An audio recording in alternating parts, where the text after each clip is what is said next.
Vic from Drop the Spotlight. We're here live at the Greater Austin Comic Con in Cedar Park, Texas. Fabulous Cedar Park, Texas, ladies and gentlemen. Very. And I'm here with the lovely Howard Chaykin. Surprisingly adorable Howard Chaykin, that's me, yes. Oh, yes, yes, yes. And from this side of the table, I'm looking at all this, I'm being judged by a jury of my peers. It's fantastic. How can I help you? Guilty as charged. Guilty of love. Filled with fun, I am. So. Awesome, awesome. So how are you liking Greater Austin so far? Look, I'm back a second year in a row, so I obviously don't fucking hate it. You know, I'm happy. I'm good, right? You know, look, as I said earlier to somebody today, I was born in New York City. I live in Southern California, and Texas is the only place in the rest of the country that I feel at home, because Texas, like New York and California, cannot imagine why anybody else would want to not be them. That is true. You know what I'm saying? That's exceptionalism. That's what exceptionalism is really all about.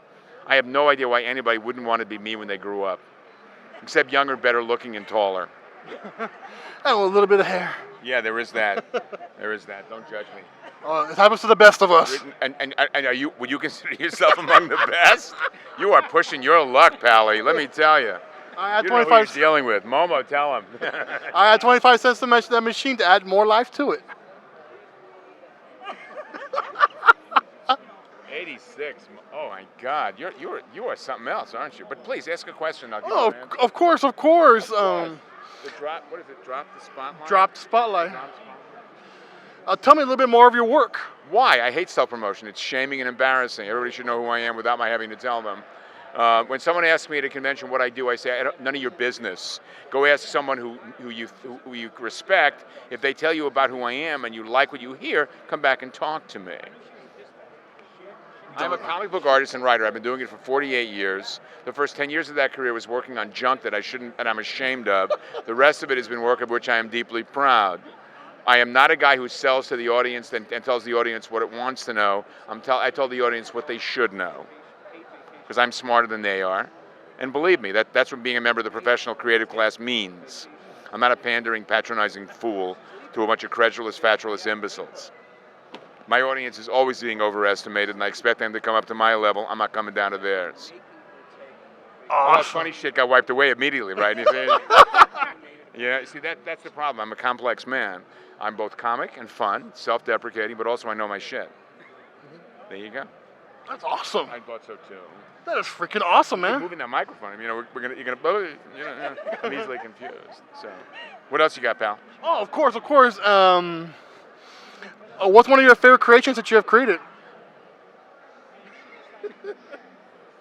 The fact that in comic books this word creator has become an acceptable signifier of people working in the field is ridiculous. We make comics. We're not creators. You know, I'm a creative talent. I'm a member of a creative class.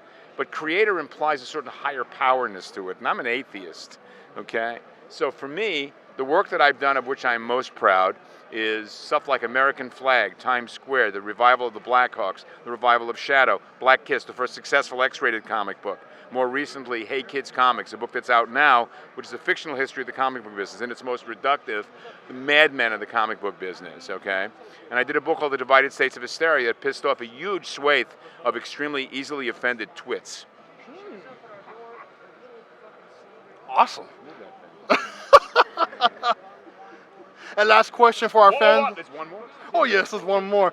This is a good one. Oh, it is. What would you tell the young trend-setting creators out there that want to do what you do? You make a decision early on whether you want to be popular because you're good or good because you're popular. That's all I got. Very powerful words. No shit. So thank you again for the interviews, Howard. An absolute treat. Oh, of course, of course. Come out to Greater Austin. Come see Howard. Have some fun with him. And throw some Snickers at him. This is Vic from Drop Spotlight. We'll see you at the cons. Hey, thanks, guys.